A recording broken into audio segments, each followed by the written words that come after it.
സ്വാഗതം India versus ഇന്ത്യയിലേക്ക്. ഇത് നമ്മൾ പരിശോധിക്കുന്നത് ഹരിയാനയാണ്. 10 ലോക്സഭാ സീറ്റേ ഉള്ളൂ. മെയ് 25-ന് 6ാം ഘട്ടത്തിലാണ് അവിടെ വോട്ടെടുപ്പ് നടക്കുന്നത്. 10 ലോക്സഭാ സീറ്റേ ഉള്ളൂ എങ്കിൽ പോലും ഈ ലോക്സഭാ തെരഞ്ഞെടുപ്പിനെ സംബന്ധിച്ച് ഹരിയാന വളരെ പ്രധാനപ്പെട്ട ഒരു സംസ്ഥാനമാണ്. BJP 2019-ൽ 10-ൽ 10 സീറ്റും ജയിച്ച സംസ്ഥാനമാണ് ഹരിയാന. അതുകൊണ്ട് തന്നെ അവിടെ കുറയുന്ന സീറ്റുകൾ BJPയെ സംബന്ധിച്ച് വളരെ പ്രധാനമാണ്. അവിടെ ഇന്ത്യ സഖ്യം പിടിക്കുന്ന കോൺഗ്രസും AAPയും സഖ്യത്തിലാണ് അവിടെ മത്സരിക്കുന്നത്. കോൺഗ്രസ് 9 സീറ്റിൽ മത്സരിക്കുന്നു, AAP 1 സീറ്റിൽ മത്സരിക്കുന്നു. ഈ രണ്ട് കക്ഷികൾ AAPയും കോൺഗ്രസും നേടിയെടുക്കുന്ന സീറ്റുകൾ അതും പ്രധാനമാണ്. BJPയെ സംബന്ധിച്ച് ഇക്കുറി ഹരിയാനയിൽ വെല്ലുവിളികൾ ഏറെയാണ്. ലോക്സഭാ തെരഞ്ഞെടുപ്പിൻ്റെ ഒരു ഘട്ടം അല്ലെങ്കിൽ ലോക്സഭാ തെരഞ്ഞെടുപ്പ് 3 ഘട്ടം പിന്നിടുമ്പോഴാണ് ഹരിയാനയിലെ നിലവിലുള്ള BJP സർക്കാർ, സംസ്ഥാന സർക്കാർ ന്യൂനപക്ഷമായിട്ട് മാറുന്നത്. ആ സർക്കാർ ന്യൂനപക്ഷമായി മാറുന്നതിന് വേറൊരു കൗതുകം കൂടിയുണ്ട്. ലോക്സഭാ തെരഞ്ഞെടുപ്പ് പ്രഖ്യാപിക്കുന്നതിന് തൊട്ട് മുമ്പാണ് മനോഹർലാൽ ഖട്ടർ എന്ന് പറയുന്ന സീനിയർ RSS നേതാവ്, BJPയുടെ സീനിയർ നേതാവ്, അദ്ദേഹമായിരുന്നു അന്ന് മുഖ്യമന്ത്രി. അദ്ദേഹത്തെ മാറ്റിക്കൊണ്ട് നയാബ് സിംഗ് സൈനിയെ BJP മുഖ്യമന്ത്രിയാക്കുന്നത്. സർക്കാരിനെ മുഖ്യമന്ത്രിയാക്കി. അത് മുഖ്യമന്ത്രിയാക്കിയ സാഹചര്യവും വ്യത്യസ്തമാണ്. കാരണം വെച്ച് കഴിഞ്ഞാൽ ഈ BJP സർക്കാരിനെ പിന്തുണച്ചിരുന്ന ദുഷ്യന്ത് ചൗട്ടാലയുടെ ജനനായക് ജനതാ പാർട്ടി BJP സർക്കാരിനുള്ള പിന്തുണ പിൻവലിച്ചു. അതോടുകൂടെയാണ് ഈ സർക്കാരിനുള്ള പിന്തുണ BJP പിൻവലിക്കുന്നത്, JJP പിൻവലിക്കുന്നത്. അതോടുകൂടെ മനോഹർലാൽ ഖട്ടറിനെ മാറ്റി നയാബ് സിംഗ് സൈനിയെ മുഖ്യമന്ത്രിയാക്കിക്കൊണ്ട് മുന്നോട്ട് പോവുകയാണ് BJP ചെയ്തത്. അന്ന് ഈ JJP പിന്തുണ പിൻവലിച്ചതോടെ ഭൂരിപക്ഷം നഷ്ടപ്പെട്ടപ്പോൾ ഏതാനും സ്വതന്ത്രരുടെ പിന്തുണയോടുകൂടിയാണ് BJP സർക്കാർ തുടർന്നത്. ആ സ്വതന്ത്രരിൽ 3-4 പേർ ഈ തെരഞ്ഞെടുപ്പിൻ്റെ ലോക്സഭാ തെരഞ്ഞെടുപ്പിൻ്റെ 3 ഘട്ടം പിന്നിട്ടപ്പോൾ പിന്തുണ പിൻവലിച്ചു. അതോടുകൂടെയാണ് സർക്കാർ ന്യൂനപക്ഷമായത്. ആ സർക്കാർ വിശ്വാസ വോട്ട് നിയമസഭയിൽ തേടണം എന്ന ആവശ്യം ഈ ലോക്സഭാ തെരഞ്ഞെടുപ്പിൻ്റെ ഘട്ടങ്ങൾക്കിടയിൽ തന്നെ ഉന്നയിക്കപ്പെട്ടെങ്കിലും അത് നടന്നിട്ടില്ല. അങ്ങനെ ഈ സംസ്ഥാനത്തെ BJP സർക്കാരിൻ്റെ ഭാവി തന്നെ തുലാസിലായി. ഹരിയാന സർക്കാരിൻ്റെ ടേം കഴിയാൻ അധികം കാലമില്ല. പക്ഷേ എങ്കിൽ പോലും ആ സർക്കാരിൻ്റെ ഭാവി പോലും തുലാസിലായിരിക്കെയാണ് BJP അവിടെ ലോക്സഭാ തെരഞ്ഞെടുപ്പിനെ നേരിടാൻ തുടങ്ങുന്നത്. നമുക്കൊപ്പം ഇപ്പോൾ ഈ ഹരിയാന അവലോകനം ചെയ്യാൻ നമുക്കൊപ്പം ഉള്ളത് ഒരിക്കൽ കൂടി രാജ്യത്തെ ഏറ്റവും സീനിയറായ ജേർണലിസ്റ്റുകളിൽ ഒരാളായ സണ്ണി സെബാസ്റ്റ്യനാണ്. കഴിഞ്ഞ രാജസ്ഥാൻ ഗുജറാത്ത് എപ്പിസോഡുകളിൽ അദ്ദേഹത്തെ നമ്മൾ കണ്ടതാണ്. അദ്ദേഹം ഒരിക്കൽ കൂടി ചേരുന്നുണ്ട്. സ്വാഗതം സാർ. ഈ തെരഞ്ഞെടുപ്പ് പ്രഖ്യാപിച്ചതിന് ശേഷം ഹരിയാനയിലുണ്ടായ നാടകീയമായ സംഭവവികാസങ്ങൾ അത് BJPയുടെ ഈ ലോക്സഭാ തെരഞ്ഞെടുപ്പിൻ്റെ പ്രവർത്തനങ്ങളെയും പ്രചാരണത്തെയും സാധ്യതകളെയും ഏതെങ്കിലും വിധത്തിൽ സ്വാധീനിക്കാൻ ഇടയുണ്ടോ? ഈയിടെ ഉണ്ടായിട്ടുള്ള ഈ ചേഞ്ചസ് ഒക്കെ, ഡെവലപ്മെന്റ്സ് ഒക്കെ പ്രത്യക്ഷത്തില് BJPക്ക് സെറ്റ് ബാക്ക് ആണെന്ന് തന്നെ പറയണം. അങ്ങനെയാണ് ഒരു ഇംപ്രഷൻ. പക്ഷെ ഇതിനൊരു വേറൊരു ആംഗിള് ചിലര് പൊളിറ്റിക്കൽ ഒബ്സർവേഴ്സ് കാണുന്നത് ഇതൊരു സ്ട്രാറ്റജിയാണോ BJPയുടെ, അതായത് ജനനായക് ജനതാ പാർട്ടി JJPയും BJP ആയിട്ടുള്ള അലയൻസ് ബ്രേക്ക് ചെയ്യുന്നതും അതുപോലെ തന്നെ പുതിയ ചീഫ് മിനിസ്റ്ററെ കൊണ്ടുവരുന്നതും എല്ലാം തന്നെ ഒരു സ്ട്രാറ്റജിയുടെ ഭാഗമാണോ എന്ന് സംശയിക്കുന്ന ചില സ്കെപ്റ്റിക്കുകൾ ഉണ്ട് ഇതിനകത്ത്. ആകപ്പാടെ നോക്കിക്കഴിഞ്ഞാൽ ഹരിയാന വളരെ ഒരു കംഫർട്ടബിൾ 10 സീറ്റുള്ള ഹരിയാന വലിയ കംഫർട്ടബിൾ സ്റ്റേറ്റ് അല്ല BJPക്ക്. അതുപോലെ തന്നെ ഒരു കാര്യം ഓർക്കണം, രാജസ്ഥാൻ, ഗുജറാത്ത്, ഹരിയാന ഇതെല്ലാം തന്നെ മുഴുവൻ സീറ്റുകളും BJP ജയിച്ചതാണ്. പക്ഷേ അൺലൈക്ക് രാജസ്ഥാനും ഗുജറാത്തും 2014 മുഴുവൻ സീറ്റും BJPക്ക് കിട്ടിയിരുന്നില്ല ഹരിയാനയിൽ. അങ്ങനെ ഒരു വ്യത്യാസമുണ്ട്. പ്രത്യേകിച്ച് ഇപ്പോൾ മനോഹർലാൽ ഖട്ടറിന്റെ ഗവൺമെന്റിന് ആന്റി ഇൻകംബൻസി ഉള്ള സ്ഥിതിയിൽ ഖട്ടറിനെ മാറ്റി. അതാണ് ഇമ്മീഡിയറ്റ് ആയിട്ട് നമ്മൾ നേരെ നോക്കുമ്പോഴത്തേക്ക് കാണുന്ന ഒരു കാരണം. പക്ഷെ അതിന്റെ പിന്നിൽ ഇങ്ങനെ ഒരു കാരണം കൂടിയുണ്ട്. JJP എന്ന് പറയുന്ന പാർട്ടി ജാട്ട് സെൻട്രിക് ആണ്. ജാട്ട് കമ്മ്യൂണിറ്റിയുടെ റെപ്രസെന്റേറ്റീവ് ആയിട്ടുള്ള ഒരു പാർട്ടിയാണ്. ചോട്ടാല ഫാമിലി, ഓം പ്രകാശ് ചോട്ടാല, ആ ഫാമിലി തന്നെയുള്ള പാർട്ടിയാണ്. അത് കോൺഗ്രസിന് ജാട്ട് വോട്ടുകൾ കൂടുതൽ കിട്ടും എന്നുള്ളൊരു അസംഷനിൽ നിന്ന് ജാട്ട് വോട്ടുകൾ സ്പ്ലിറ്റ് ചെയ്യാനായിട്ട് ചെയ്ത ഒരു സ്ട്രാറ്റജി ആണോ എന്നുള്ള സംശയം ഉണ്ട്. എത്രയാണെന്ന് പറഞ്ഞാലും ഇതെല്ലാം ഒരു അസ്ഥിരതയുടെ ഒരു ലക്ഷണങ്ങളാണ് ഇതെല്ലാം. ധൈര്യമില്ലാതെ ഇങ്ങനെയുള്ള ലാസ്റ്റ് മിനിറ്റ് ചേഞ്ചസ് ഒക്കെ. പക്ഷെ ഈ ഗാമ്പിള്, ഈ ചൂതുകളി BJPക്ക് ഇതിനു മുമ്പ് നേട്ടങ്ങൾ കൊടുത്തിട്ടുണ്ട്. പക്ഷെ ഈ പ്രാവശ്യം എങ്ങനെയായിരിക്കും എന്നുള്ളത് കൃത്യമായിട്ട് പറയാൻ പറ്റുകയില്ല. ഇപ്പോൾ നേരത്തെ സൂചിപ്പിച്ചതുപോലെ തന്നെ മനോഹർലാൽ ഖട്ടർ സർക്കാരിനെതിരായ വികാരം, ഒരു ഭരണവിരുദ്ധ വികാരം ഹരിയാനയിൽ ഉണ്ടായിരുന്നു. അത് ലോക്സഭാ തെരഞ്ഞെടുപ്പിൽ തിരിച്ചടിയാകും എന്ന് BJP മുൻകൂട്ടി കാണുന്നു. അതിൻ്റെ അടിസ്ഥാനത്തിലാണ് ഖട്ടറിനെ മാറ്റിക്കൊണ്ട് സെയ്നിയെ മുഖ്യമന്ത്രിയാക്കിയത്.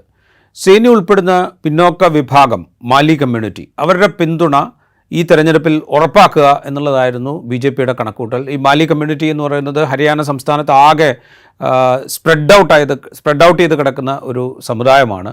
അതോടൊപ്പം മറ്റ് പിന്നോക്ക വിഭാഗക്കാരനായ ഒരാളെ മുഖ്യമന്ത്രിയാക്കുന്നതിലൂടെ മാലി ഒഴികെയുള്ള മറ്റ് പിന്നോക്ക വിഭാഗങ്ങളുടെ പിന്തുണ ലഭിക്കും എന്ന് BJP പ്രതീക്ഷിക്കുന്നുണ്ട്.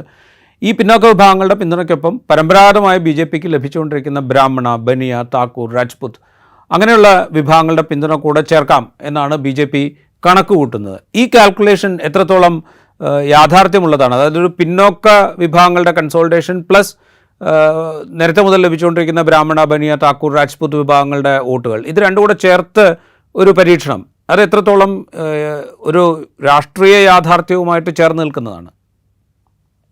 നമ്മൾ ഓർക്കണം, ജാട്ടുകളും OBC തന്നെയാണ്, ബാക്ക്വേർഡ് തന്നെയാണ്. അവർ ലേറ്റർ എൻട്രി ആണ്, പിന്നീടാണ് ബാക്ക്വേർഡ് ആയത്.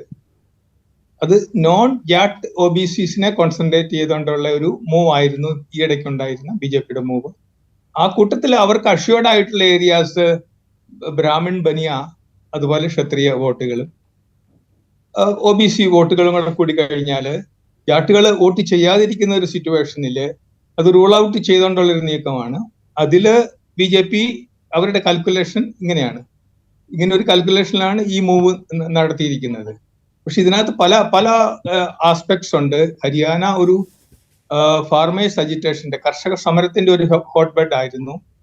അത് ഡയറക്ട്ലി മനോഹർലാൽ ഖട്ടറിന്റെ ഗവൺമെന്റ് ആ ഫാർമേഴ്സ് അജിറ്റേഷനെ ക്രഷ് ചെയ്യാൻ ശ്രമിച്ചു എന്നുള്ളൊരു ആരോപണമുണ്ട്. അതുപോലെ തന്നെ വേറൊരു സീരിയസ് ആയിട്ടുള്ള ഒരു ഡെവലപ്മെന്റ് ഉണ്ടായിരുന്നത് മഹിളാ അത്ലറ്റുകളുടെ ആ അജിറ്റേഷൻ. അതിലും ഗവൺമെന്റ് ഒരു നെഗറ്റീവ് ആയിട്ടുള്ള സ്റ്റാൻഡ് എടുത്തു എന്നുള്ള ഒരു ജനറൽ ആയിട്ടുള്ള ഒരു നോഷൻ ഉണ്ട്. അതിനകത്ത് ആ മേജർ ആയിട്ടുള്ള രണ്ട് ഇഷ്യൂ, ബാക്കിയുള്ള ഇഷ്യൂസ് ഒക്കെ ആർമിയിൽ റിക്രൂട്ട്മെന്റ് ഇല്ലാതെ വരുന്നതും അഗ്നിവീറിന്റെ ഇഷ്യൂവും അതുപോലെ തന്നെ ഇൻഫ്ലേഷനും അൺഎംപ്ലോയ്മെന്റ് ഇഷ്യൂസും എല്ലാം ഉൾപ്പെടെ ആകപ്പാടെ ഒരു മടിലാണ് ഈ ഹരിയാന ഇന്നത്തെ സ്ഥിതിയിൽ. അപ്പൊ BJPക്ക് കോൺഫിഡൻസ് കൊടുക്കാനായിട്ട് പ്രത്യേകിച്ച് കാരണമൊന്നുമില്ല. മോദി എന്ന് പറയുന്നുണ്ടെങ്കിൽ പോലും അവര് സ്ട്രാറ്റജീസ് ഒക്കെ നന്നായിട്ട്, കാരണം BJPയുടെ സ്ട്രാറ്റജീസ് പലരും പറയുന്നുണ്ട്, ക്യാമ്പയിൻ ഒക്കെ BJPയുടെ ആയിരുന്നു ബെറ്റർ എന്ന് പറയുന്നുണ്ട്. അവർ സിസ്റ്റമാറ്റിക് ആയിട്ട് എല്ലാ ഏരിയയിലും കവർ ചെയ്തു. അതേസമയം ഇന്ത്യ അലയൻസിന് 9 സീറ്റും പ്ലസ് ആം ആദ്മിയുടെ 1 സീറ്റും കൂടി 10 സീറ്റില് വലിയ ലീഡേഴ്സ് ഒന്നും പ്രോപ്പറായിട്ട് ക്യാമ്പയിൻ ചെയ്തില്ലെന്നും, അതുപോലെ തന്നെ ഇൻഹറന്റ് ആയിട്ടുള്ള ഹരിയാന കോൺഗ്രസിൽ ഉള്ള പ്രശ്നങ്ങൾ എല്ലാ പ്രാവശ്യവും, കഴിഞ്ഞ പ്രാവശ്യവും 2019 ഭേദപ്പെട്ട സ്ഥിതിയിൽ തുടങ്ങിയിട്ട് സംഗതികൾ വളരെ മോശമായി ലേറ്റർ സ്റ്റേജിൽ വന്നിട്ട് ചെയ്യുമായിരുന്നുണ്ടായിരുന്നത്. അതുപോലെ തന്നെ അസംബ്ലിയിൽ ജയിക്കാവുന്ന ഒരു അസംബ്ലി സിറ്റുവേഷനിൽ അവരുടെ ഇന്റേണൽ ഡിഫറൻസസ് കാരണം കോൺഗ്രസ് തോക്കുകയാണ് ഉണ്ടായത്. ഈ പ്രാവശ്യവും അത് ഒത്തിരി കുറഞ്ഞിട്ടുണ്ടെന്ന് പറയാൻ ഒക്കത്തില്ല, ധാരാളം ഉണ്ട്. ഹുഡ ഫാമിലി ആയിട്ടും അല്ലെങ്കിൽ കിരൺ ചൗധരി അങ്ങനെയുള്ള ലീഡേഴ്സ്, അതുപോലെ സുർജേവാല, ഇവരെല്ലാം തന്നെ വാറിംഗ് ഫാക്ഷൻസ് തന്നെയാണ് ഇപ്പോഴും.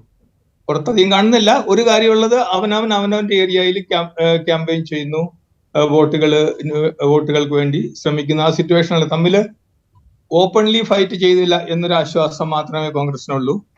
അതേസമയം സപ്പോർട്ട് പബ്ലിക്കിന്റെയാണ്, ഇവരുടെ കഴിവിന്റെ അല്ല ഈ സപ്പോർട്ട് എന്ന് പറയേണ്ടിയിരിക്കുന്നു. പിന്നെ ഹരിയാനയെ സംബന്ധിച്ച് ജാട്ടുകൾ ഒരു പ്രധാനപ്പെട്ട വിഭാഗമാണ്. ഒരു ദീർഘകാലം ഹരിയാന സംസ്ഥാനത്തിൻ്റെ ഭരണം എന്ന് പറയുന്നത് ജാട്ട് വിഭാഗത്തിൻ്റെ കൈവശമായിരുന്നു. അതുകൊണ്ട് തന്നെ ജാട്ടിതര വോട്ടുകൾ എന്ന നിലയ്ക്ക് ഹരിയാനയുടെ രാഷ്ട്രീയം കുറേ കാലത്തേക്ക് ഇങ്ങനെ ഭിന്നിച്ചു നിന്നിരുന്നു, ദീർഘകാലത്തേക്ക്.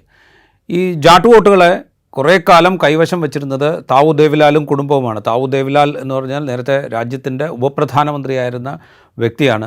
ദേവിലാലിന് ശേഷം മകൻ ഓം പ്രകാശ് ചൗത്താല അദ്ദേഹത്തിൻ്റെ ദേവിലാലിൻ്റെ പിന്തുടർച്ചാവകാശത്തോടുകൂടെ ഹരിയാന രാഷ്ട്രീയത്തിൽ വലുതാവുന്ന കാഴ്ച നമ്മൾ കണ്ടു.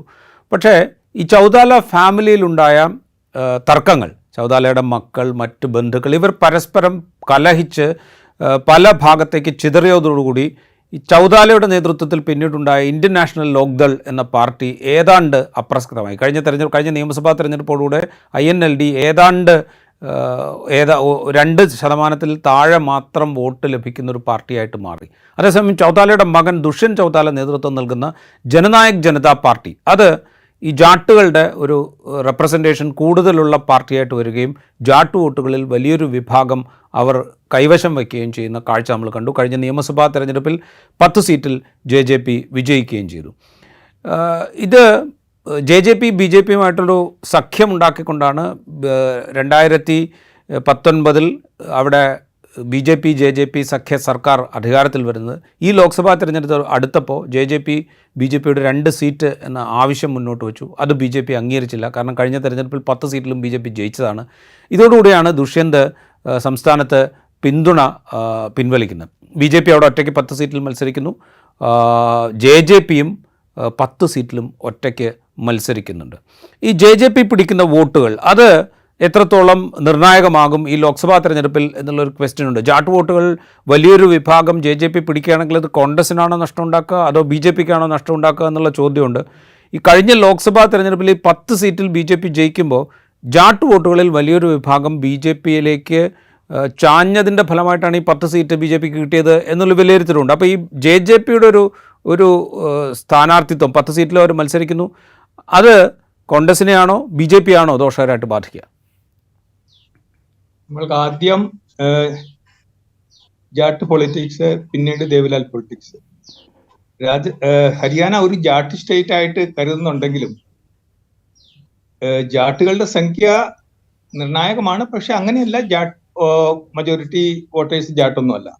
പക്ഷെ എങ്കിലും ഒരു ഐഡന്റിഫിക്കേഷൻ, ഒരു കാലത്ത് ഗോവയിൽ എപ്പോഴും ക്രിസ്ത്യൻ ചീഫ് മിനിസ്റ്റേഴ്സേ ഉണ്ടാകുകയുള്ളായിരുന്നു.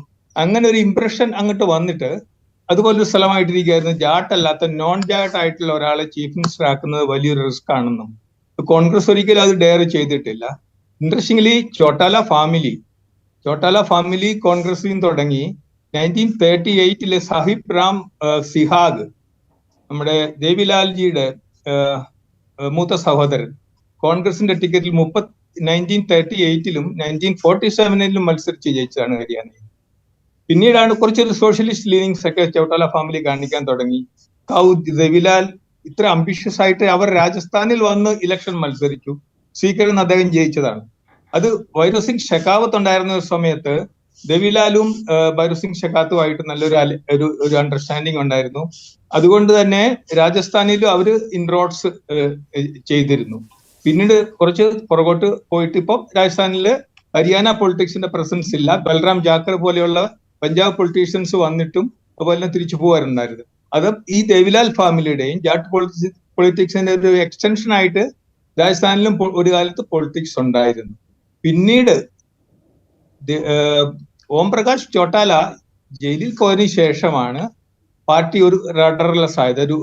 ഒരു ചുക്കാനിൽ ഇതില്ലാത്ത മാതിരിയുള്ള ഒരു മൂവ്മെന്റ് വന്നിട്ട് ലീഡർഷിപ്പിന്റെ ഒത്തിരി ക്ലെയിമൻസ് ഉണ്ടായി.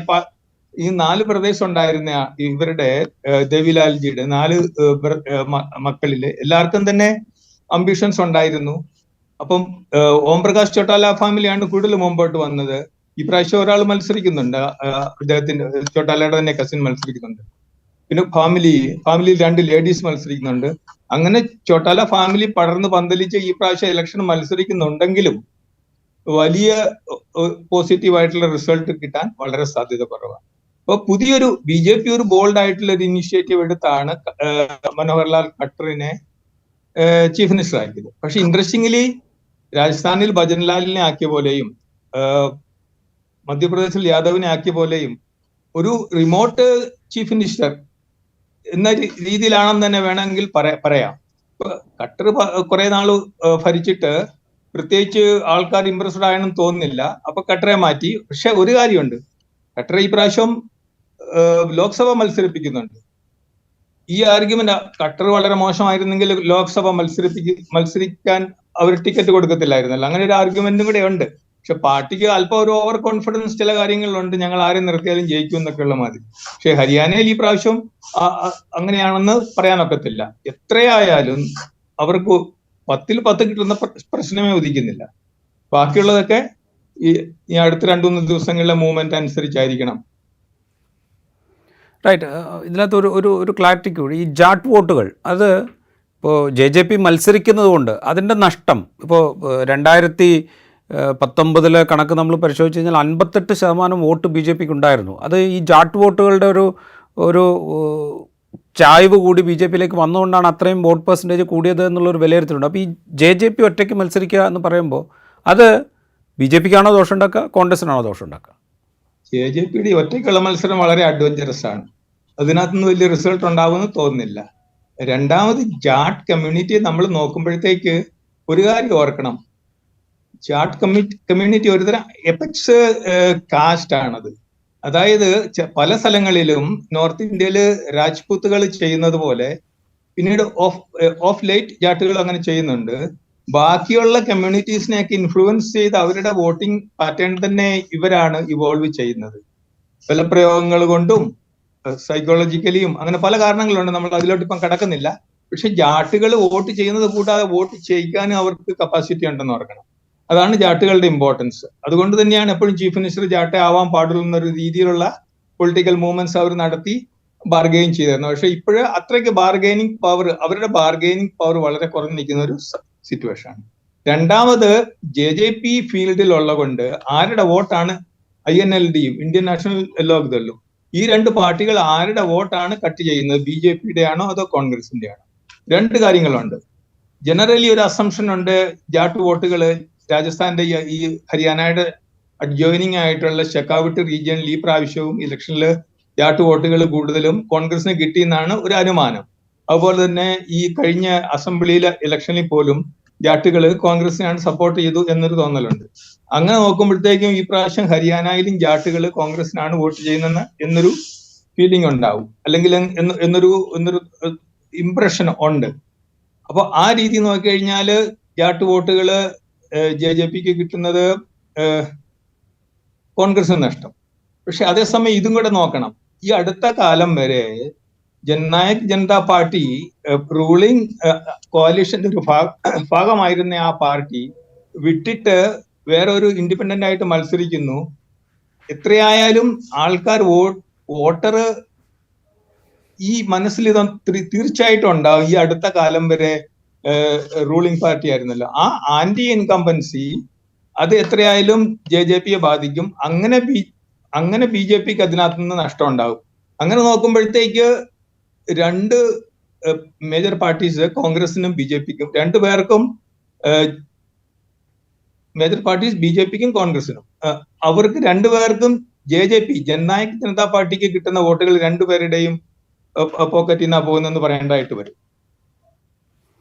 റൈറ്റ്. നമ്മൾ ഈ ലോക്സഭാ തെരഞ്ഞെടുപ്പിലെ പ്രകടനം ഒന്ന് പരിശോധിച്ച് കഴിഞ്ഞാൽ 2009 മുതൽ നമ്മൾ നോക്കാം. 2009 തെരഞ്ഞെടുപ്പിൽ കോൺഗ്രസ് 9 സീറ്റിലാണ് ജയിച്ചത്. കോൺഗ്രസിൻ്റെ നേതൃത്വത്തിൽ രണ്ടാം UPA സർക്കാർ അധികാരത്തിൽ വന്നതാണ് 2009 നമ്മൾ. അന്ന് BJP ഒരൊറ്റ സീറ്റിൽ പോലും ഹരിയാനയിൽ ജയിക്കാൻ സാധിച്ചില്ല. 2014 എത്തിയപ്പോഴത്തേക്കും BJP അവിടെ ഹരിയാനയിൽ അവരുടെ സ്വാധീനം വർദ്ധിപ്പിക്കുന്ന കാഴ്ച നമ്മൾ കണ്ടു. BJP 7 സീറ്റിൽ ജയിക്കുന്നു, കോൺഗ്രസ് 1 സീറ്റിലേക്ക് താഴുന്നു. Indian national Lok Dal Om Prakash ചൗത്താലയുടെ party 2 സീറ്റിൽ വിജയിക്കുന്നു. ഇത് പക്ഷേ കോൺഗ്രസിൻ്റെ ഒരു വോട്ട് ബാങ്കിനെ, ഈ പരാജയം കോൺഗ്രസിൻ്റെ ഒരു വോട്ട് ബാങ്കിനെ ബാധിച്ചു എന്ന് നമുക്ക് പറയാൻ പറ്റില്ല. കാരണം 2019 നിയമസഭാ തെരഞ്ഞെടുപ്പാണ് ഞാൻ പറയുന്നത്. ഈ ഹരിയാനയിൽ ഒരേ വർഷം തന്നെയാണ് നിയമസഭാ തെരഞ്ഞെടുപ്പും ലോക്സഭാ തെരഞ്ഞെടുപ്പും നടക്കുന്നത്. രണ്ട് സമയത്താണ് എന്ന് മാത്രം. 2019 നിയമസഭാ തെരഞ്ഞെടുപ്പിൽ BJP 40 സീറ്റിൽ ജയിച്ചപ്പോൾ കോൺഗ്രസ് 31 സീറ്റിൽ ജയിച്ചിരുന്നു. കോൺഗ്രസ്സിന് അത്യാവശ്യം അവരുടെ വോട്ട് ബാങ്ക് നിലനിർത്താനും സാധിച്ചിരുന്നു. 2019 ഈ 10-ൽ 10 ലോക്സഭാ സീറ്റ് BJP നേടിയതിന് ശേഷമുള്ള നിയമസഭാ തെരഞ്ഞെടുപ്പിലാണ് കോൺഗ്രസ് 31 സീറ്റിൽ ജയിക്കുന്നത്, അവരുടെ വോട്ടിംഗ് ശതമാനം വലിയ തോതിൽ കുറയാതെ സൂക്ഷിക്കുന്നത്. ഇത് കോൺഗ്രസിന് അവിടെ വോട്ട് ബാങ്ക് ഉണ്ട്, ഇപ്പോഴും തകരാതെ ഉണ്ട് എന്നതിൻ്റെ സൂചനയായിട്ട് നമുക്ക് കണക്കാക്കാം. അതുകൊണ്ട് തന്നെ കോൺഗ്രസിൻ്റെ സാധ്യത ഈ തെരഞ്ഞെടുപ്പിൽ എത്രത്തോളമാണ്? കോൺഗ്രസിന്റെ സാധ്യത വളരെ ഭേദപ്പെട്ട സാധ്യതകളാണ് ഉള്ളത്. വളരെ നല്ല സാധ്യത, കുറച്ചുകൂടെ ധൈര്യമായിട്ട് പറയാമായിരുന്നു ഈ ഇന്റേണൽ സ്ക്വാബിൾസ് ഇല്ലായിരുന്നെങ്കിൽ. അല്ലെങ്കിൽ നമ്മുടെ ഹൂഡ ഫാമിലി ആയിട്ടും അതുപോലെ ഇവിടുന്ന് മത്സരിക്കുന്നത് രോഹ്തക്കിൽ നിന്ന് മത്സരിക്കുന്ന പുള്ളിക്കാരത്തി സെൽജ, അതുപോലെ തന്നെ ചൗധരി, ഇങ്ങനെയുള്ള, അതുപോലെ സുർജേവാല, ഇവർ തമ്മിലുള്ള ഡിഫറൻസസ് ഒക്കെ ഇവർക്ക് ബറി ചെയ്യാൻ പറ്റിയായിരുന്നെങ്കിൽ വളരെ ധൈര്യമായിട്ട് പറയാമായിരുന്നു കോൺഗ്രസ് നല്ല നിലയിൽ ഇവിടുന്ന് പെർഫോം ചെയ്യുമെന്ന് പറയാമായിരുന്നു. അതുപോലെ ഇൻട്രസ്റ്റിംഗ്ലി ഇത് നോക്കണം, 2 സിറ്റിംഗ് MPs, അതായത് മിനിസ്റ്റേഴ്സ് BJPയുടെ ഉള്ളത് 2 പേര് അർബൻ സെന്റേഴ്സിൽ നിന്നാണ് മത്സരിക്കുന്നത്, ഫരീദാബാദിൽ നിന്നും ഗുഡ്ഗാവിൽ നിന്നും. ഗുഡ്ഗാവ് ഓൾമോസ്റ്റ്, ഫരീദാബാദും ഗുഡ്ഗാവും, സ്പെഷ്യലി ഗുഡ്ഗാവ് ഓൾമോസ്റ്റ് ലൈക്ക് ഡൽഹിയാണ്. അപ്പൊ ആപ്പുമായിട്ടുള്ള കോൺഗ്രസിന്റെ അലയൻസിൽ ഡൽഹിയിൽ എത്രമാത്രം അഡ്വാൻറ്റേജ് ഉണ്ടോ അത്രയും തന്നെ അഡ്വാൻറ്റേജ് ഗുഡ്ഗാവിലും ഉണ്ടാവും. പക്ഷേ നമ്മുടെ രാജ് ബബ്ബറിന്റെ പൊസിഷൻ അത്ര സ്ട്രോങ് ആണെന്ന് ഞാൻ പറയുന്നില്ല, പക്ഷെ കോണ്ടസ്റ്റ് ഉണ്ട്. എങ്കിലും ഈ അർബൻ സെന്റേഴ്സിലൊക്കെ, അതായത് കേജ്രിവാളിന്റെ ആപ്പിന്റെ പ്രസൻസ് കോൺഗ്രസിന് ഒരു അഡീഷണൽ ആയിട്ടുള്ള, അതായത് കോൺട്രിബ്യൂട്ടറി ആയിട്ടുള്ള ഒരു സിറ്റുവേഷനിലോട്ടാണ് നിൽക്കുന്നത്.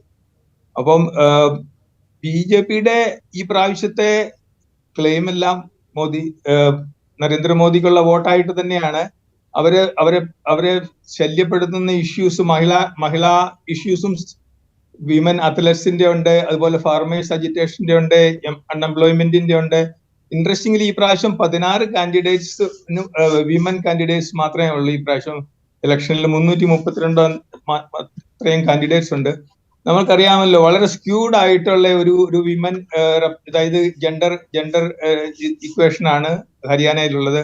കേരളത്തിൽ നിന്ന് പോലും ഒരു കാലത്ത് മലയാളികൾക്കൊക്കെ ന്യൂസ് പേപ്പറിലൊക്കെ വായിച്ചിട്ട് അറിവുണ്ടാവും, ഇവിടുന്ന് സ്ത്രീകളെ കല്യാണം കഴിക്കാനായിട്ട് കേരളത്തിൽ നിന്നുള്ള സ്ത്രീകളെ പോലും ഹരിയാന ആൾക്കാർ കൊണ്ടുപോകുമായിരുന്നു.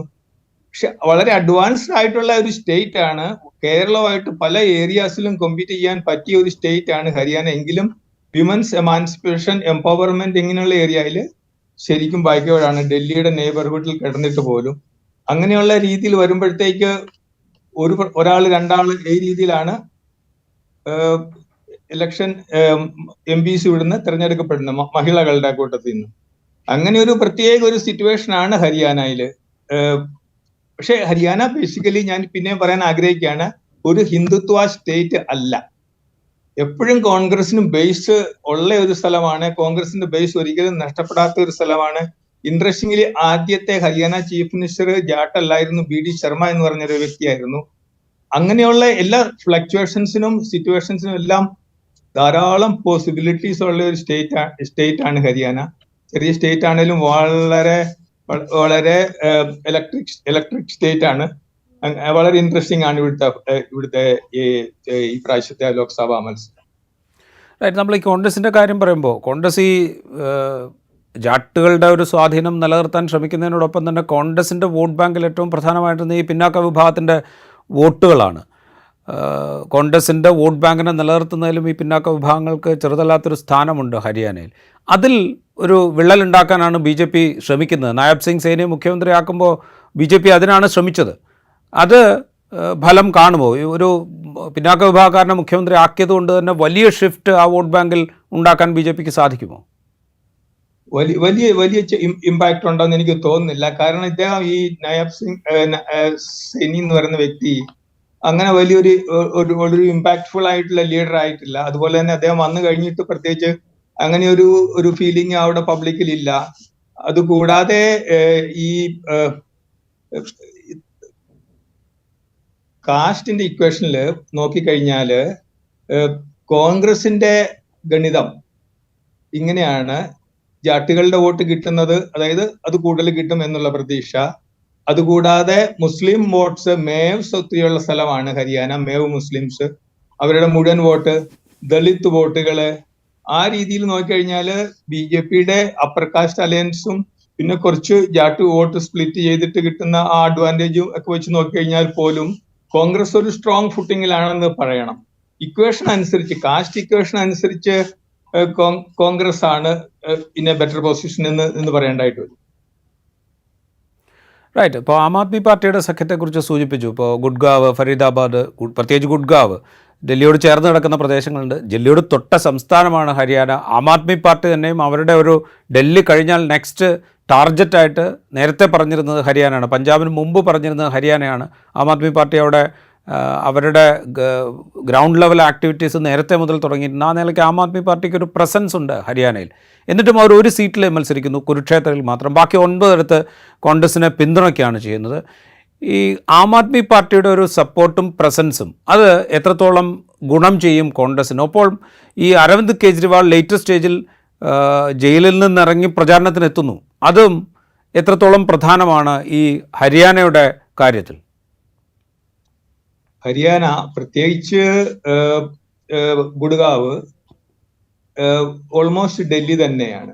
ഇപ്പൊ ആൾക്കാർ തമ്മിൽ തിരിച്ച് ഈ ഇലക്ഷന്റെ സമയത്താണ് അവർ ഓർക്കുന്നത് ഇത് ഹരിയാനയാണല്ലോ എന്ന്. അല്ലെങ്കിൽ ഗുഡ്ഗാവിലുള്ള ആൾക്കാർ ഡൽഹിക്കാരെന്നുള്ള മട്ടിൽ തന്നെയാണ് അവരുടെ നീക്കങ്ങളൊക്കെ. അതുമാതിരിയാണ്. അതുപോലെ ഇന്റഗ്രേറ്റഡ് ആണ് ഈ 2 സ്ഥലങ്ങളും.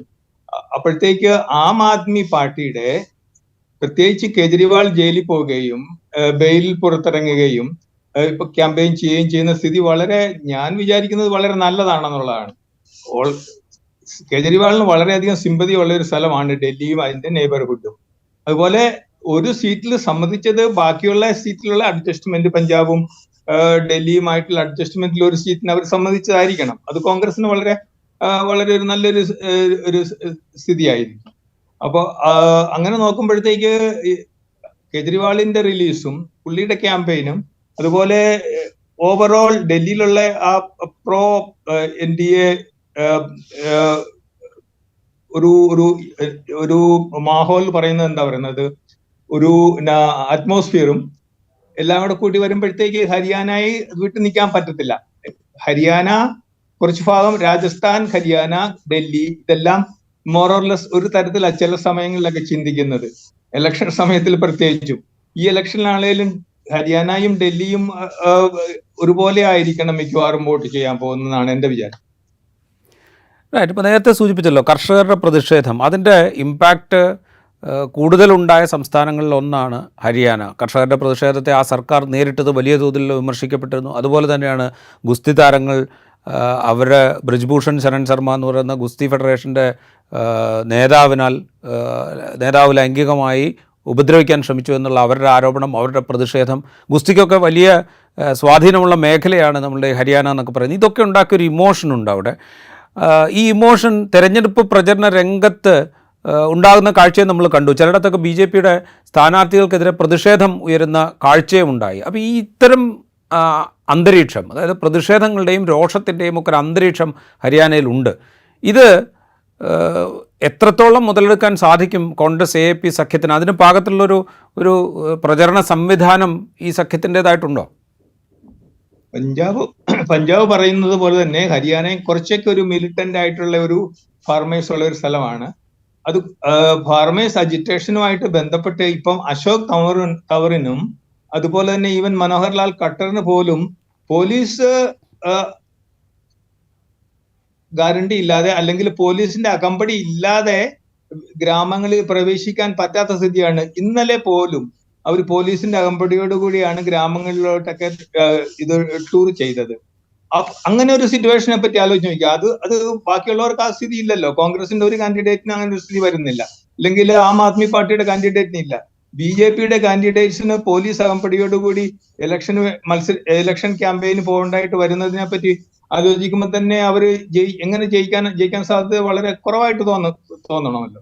ബാക്കിയുള്ള പോക്കറ്റ്സിലൊക്കെ അവർക്ക് കുഴപ്പമില്ലായിരിക്കാം. പക്ഷെ പല ഗ്രാമങ്ങളിലും ഈ 2 ഇഷ്യൂ കാരണം, മഹിളകളോട് അപമര്യാദയായി പെരുമാറിയത് കാരണവും അതുപോലെ തന്നെ ഫാർമേഴ്സിന് വളരെ ബ്രൂട്ടലായിട്ട് അവരെ അടിച്ചമർത്താൻ ശ്രമിച്ചത് കൊണ്ടും ഇപ്പോഴും അത് സോൾവ് ചെയ്യാത്തൊരു ഇഷ്യൂ ആയിട്ട് കണ്ടിന്യൂ ചെയ്യുന്നത് കൊണ്ടും അവർക്ക് പ്രോമിസ് ചെയ്യപ്പെട്ട പല വാഗ്ദാനങ്ങളും നിറവേറ്റപ്പെടാതിരിക്കുന്നത് കൊണ്ടും മിനിമം സപ്പോർട്ട് പ്രൈസും അങ്ങനെയുള്ള കാര്യങ്ങളും അവരുടെ ഇൻകം കൂട്ടി കൊടുക്കാനായിട്ട് എല്ലാം ചെയ്യുമെന്നൊക്കെ പറഞ്ഞത് സ്വാമിനാഥൻ കമ്മീഷനും എല്ലാം കൂടെ ആയിട്ട് വളരെ ഒരു കാര്യങ്ങളും തന്നെ ഫുൾഫിൽഡ് ആയിട്ടില്ല. അപ്പൊ വളരെ അൺട്രസ്റ്റ്, ഫാം അൺട്രസ്റ്റിന്റെ ഒരു വളരെ ഒരു തരം റിഫ്ലക്ഷൻ ഉള്ള ഒരു സ്റ്റേറ്റ് ആണ് ഹരിയാന. അത് ഇലക്ഷനിലും ഉണ്ടാവും തീർച്ചയായിട്ടും. റൈറ്റ്. നമ്മൾ ഈ സ്ഥാനാർത്ഥികളുടെ വലിപ്പം എടുത്തു കഴിഞ്ഞാൽ ഇപ്പോൾ കോൺഗ്രസിന് എടുത്തു കഴിഞ്ഞാൽ കുമാരി ശെൽജ സിർസയിൽ മത്സരിക്കുന്നു, ഭൂപേന്ദർ സിംഗ് ഹൂഡയുടെ മകൻ ദീപേന്ദർ സിംഗ് ഹൂഡ റോത്തക്കിൽ മത്സരിക്കുന്നു. അങ്ങനെ പ്രമുഖരായിട്ടുള്ള സ്ഥാനാർത്ഥികളുണ്ട് കോൺഗ്രസ് പട്ടികയിൽ. ഇപ്പുറത്താണെങ്കിൽ മനോഹർ ലാൽ ഖട്ടർ മുഖ്യമന്ത്രി സ്ഥാനത്ത് നിന്ന് ഒഴിവായി കഴിഞ്ഞതിന് ശേഷം അദ്ദേഹം ലോക്സഭയിലേക്ക് മത്സരിക്കുന്നുണ്ട്. സിർസയിലാകട്ടെ കുമാരി സെൽജയെ എതിരിടുന്നത് കോൺഗ്രസിൻ്റെ മുൻ നേതാവ് അശോക് തൻവറാണ്. അപ്പോൾ ഈ ഇത്തരം സ്ഥാനാർത്ഥികളുടെയൊക്കെ സാന്നിധ്യം അത് എത്രത്തോളം പ്രധാനമാണ് ഈ തെരഞ്ഞെടുപ്പിൽ? വളരെ ഇൻട്രസ്റ്റിംഗ് ആണ് ഈ ഹരിയാന ഒരു നോക്കി കഴിഞ്ഞാൽ വളരെ ഇൻട്രസ്റ്റിംഗ് ആണ് ഇവിടുത്തെ കാൻഡിഡേറ്റ്സിന്റെ കാര്യങ്ങളും. അതായത് 3-4 ഫാമിലി എന്നുള്ള കുറെ അധികം കാൻഡിഡേറ്റ്സ്. ചോട്ടാല ഫാമിലിയിൽ നിന്ന് 4-ലധികം 2 സ്ത്രീകൾ, നയന സുനയന, അങ്ങനെ 2 സ്ത്രീകൾ. അതുപോലെ തന്നെ ഫാമിലിയിൽ നിന്ന് പല ആൾക്കാർ, റാവു വീരേന്ദ്ര സിംഗ് ഫാമിലിയിൽ നിന്ന്, അതുപോലെ സെൽജ ഫാമിലി, സെൽജയുടെ ഫാദറും വലിയൊരു റിനൗണ്ട് ആയിട്ടുള്ള ലീഡിങ് പൊളിറ്റീഷ്യൻ ആയിരുന്നല്ലോ ഹരിയാനയിൽ. അങ്ങനെ കുറെ ഫാമിലീസിന്റെ ഗെയിമാണിത്. ചെറിയ സ്റ്റേറ്റ് ആയതുകൊണ്ടാണ് 10 സീറ്റുകളുള്ള സ്റ്റേറ്റ് ആയതുകൊണ്ടാണ്. എങ്കിൽ പോലും ഇവിടുത്തെ ഒരു പൊളിറ്റിക്സ് ഒരു പാറ്റേൺ ഉണ്ട്. പ്രത്യേകിച്ച് മഹിളകൾക്ക് ഇവിടെ മുമ്പോട്ട് വരാനായിട്ട് ഇത്ര നാളായിട്ട് പറ്റിയിട്ടില്ല. ഒരു വിമൻ ചീഫ് മിനിസ്റ്റർ ഉണ്ടാകുന്നതിനെ പറ്റി വളരെ ബുദ്ധിമുട്ടാണ്. അടുത്ത പ്രാവശ്യം കോൺഗ്രസ് അസംബ്ലിയിൽ വല്ലതും ചെയ്തെങ്കിൽ മാത്രമേ അങ്ങനെ ഒരു സ്ഥിതി ഉണ്ടാകാനുള്ള പോസിബിലിറ്റി പോലും ഉള്ളൂ. അങ്ങനെ ഒരു കുറച്ച് ഫാമിലീസിന്റെ കയ്യിലിരിക്കുന്ന പൊളിറ്റിക്സ് ആണ് ഹരിയാനയിൽ. പക്ഷേ സാധാരണ വോട്ടർ വളരെ ഡെഫിയന്റ് ആണ്, വളരെ ക്വസ്റ്റ്യനിങ് ടൈപ്പ് ആൾക്കാരാണ് ഹരിയാനക്കാർ. പഞ്ചാബികൾ പോലെ തന്നെ വളരെ അങ്ങനെ ഈസി ആയിട്ട് അവരെ ഹാൻഡിൽ ചെയ്യാനൊന്നും പറ്റത്തില്ല. വളരെ ഡിമാൻഡിങ് ആണ്. Standard of living much better ആണ് ബാക്കിയുള്ള നോർത്ത് ഇന്ത്യൻ സ്റ്റേറ്റുകളെക്കാളും. അതുപോലെ തന്നെ personal per head income, per capita ഇൻകവും വളരെ ഹൈ ആണ്. ഡൽഹി ഹയസ്റ്റ് ആണല്ലോ ഈ കൺട്രിയിൽ. അത് കഴിഞ്ഞിട്ട് പിന്നെ നെയ്ബർഹുഡിലും പെർ ക്യാപിറ്റ ഇൻകം ഒത്തിരി ഹൈ ആണ്. Haryana is an affluence state. അത് ഒരു അഫ്ലുവൻസ് ഉള്ള ഒരു സ്റ്റേറ്റ് ആണ്. ആൾക്കാരെ ഈസി ആയിട്ട് വിട്ടികളാക്കാൻ പറ്റത്തുമില്ല. അപ്പോഴത്തേക്ക് അതനുസരിച്ചുള്ള വോട്ടിംഗ് ആണ്. പക്ഷെ ഈ പെൻഡപ്പ് ഫീലിങ്സ് അമർത്തി വെച്ചിരുന്ന ഈ അമർഷം കുറെ ഈ പ്രാവശ്യം പുറത്ത് വന്നിരിക്കുകയാണ്. അത് പോളിംഗ് ദിവസം എനിക്ക് തോന്നുന്നത് അതിന്റെ റിഫ്ലക്ഷൻ തീർച്ചയായിട്ടും പോളിംഗിൽ അറിയാൻ പറ്റുമെന്നാണ് എൻ്റെ വിചാരം. ഞാൻ ചോദിച്ചത് ഈ നേതാക്കളുടെ പ്രസൻസ് ഇപ്പോൾ ബി ജെ പി എടുത്തു കഴിഞ്ഞാൽ മനോഹർ ലാൽ ഖട്ടർ കർണാലിൽ, കോൺഗ്രസിൽ നിന്ന് വന്നതിൻ്റെ പിറ്റേ ദിവസം നവീൻ ജിൻഡാൽ കുരുക്ഷേത്രയിൽ ബി ജെ പിയുടെ സ്ഥാനാർത്ഥിയാകുന്നു. രഞ്ജിത്ത് ചൗത്താല, ഓംപ്രകാശ് ചൗത്താല ഫാമിലിയിൽ നിന്നുള്ള ഹിസാറിൽ മത്സരിക്കുന്നു. കേന്ദ്രമന്ത്രിസഭാംഗമായിരുന്ന റാവു ഇന്ദർജിത് സിംഗ് യാദവ് ഗുഡ്ഗാവിൽ മത്സരിക്കുന്നു. അപ്പോൾ പ്രമുഖരുടെ ഒരു നിരയുണ്ട്, കോൺഗ്രസിൽ മാത്രമല്ല ബി ജെ പിയിലും. അപ്പോൾ ഈ പ്രമുഖർ അവർക്ക് ഈ നേരത്തെ പറഞ്ഞ പോലെ ഈ അവരുടെ ഒരു നേതൃവലിപ്പം കൊണ്ട് കൂടുതൽ വോട്ട് സമാഹരിക്കാനുള്ള ഒരു കഴിവ് ഇപ്പോഴും ഹരിയാനയിലുണ്ടോ? അങ്ങനെ ഒരു ക്ലാൻ ഫോളോയിങ് ഉള്ള ഒരു സ്ഥലമാണ് കേട്ടോ. ഇത്ര പ്രോഗ്രസ് ഒക്കെ ഉണ്ടെന്ന് പറഞ്ഞാൽ പോലും, ഞാൻ പറഞ്ഞല്ലോ മഹിളകളുടെ കാര്യം അത്ര നല്ല സ്ഥിതിയല്ല ഹരിയാനയില്.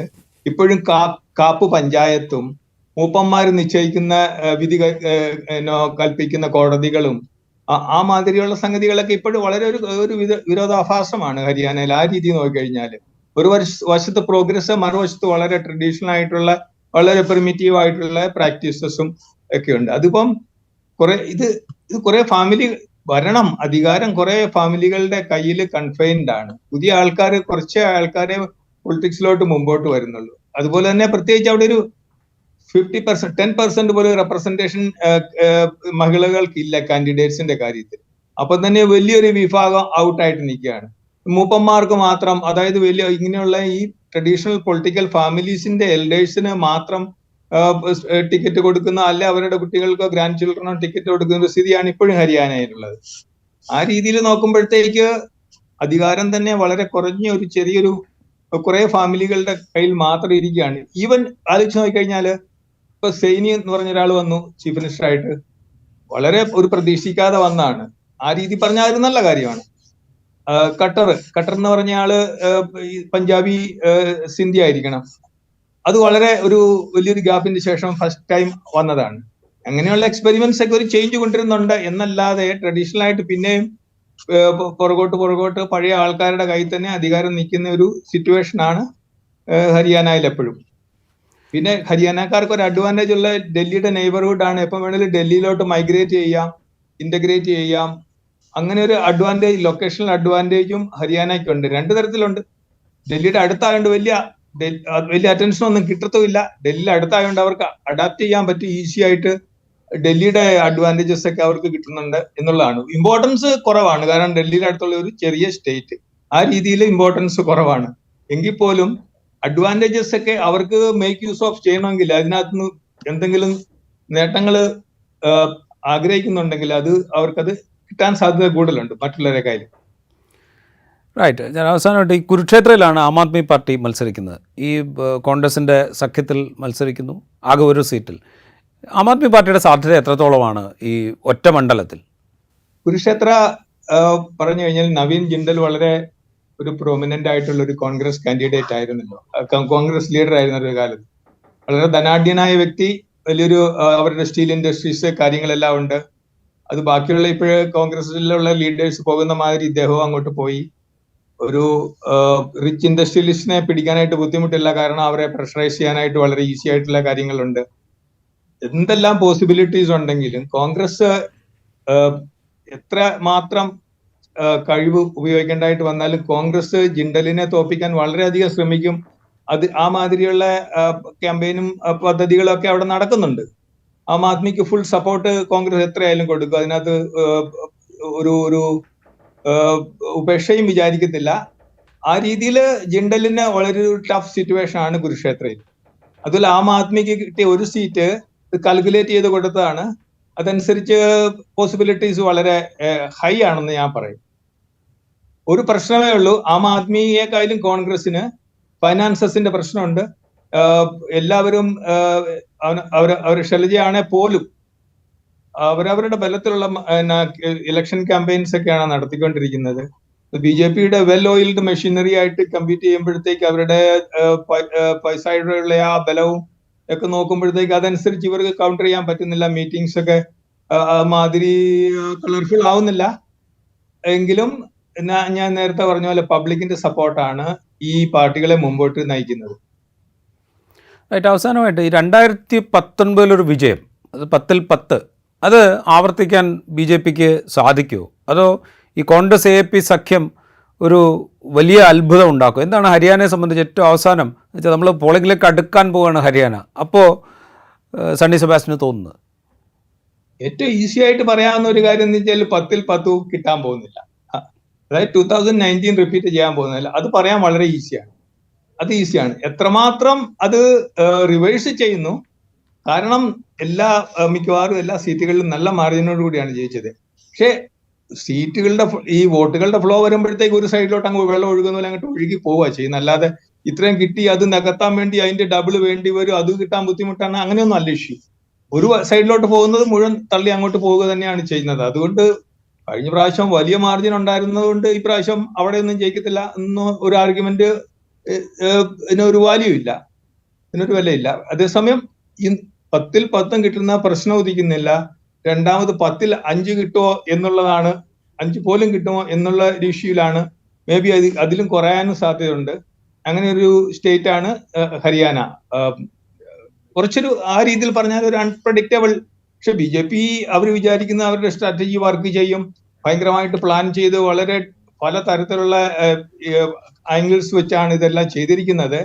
പക്ഷേ ആം ആദ്മി കോൺഗ്രസ് അലയൻസിൽ സിറ്റുവേഷൻ വളരെ നല്ലതാണെന്ന് തന്നെ പറയേണ്ടതായിട്ടുണ്ട്. അത് വളരെ ഹോപ്പ്ഫുൾ ആണ് ഇന്ത്യ അലയൻസ് ഹരിയാനയെ പറ്റി. റൈറ്റ്. അതാണ് ഹരിയാനയിലെ ഒരു മത്സര ചിത്രം.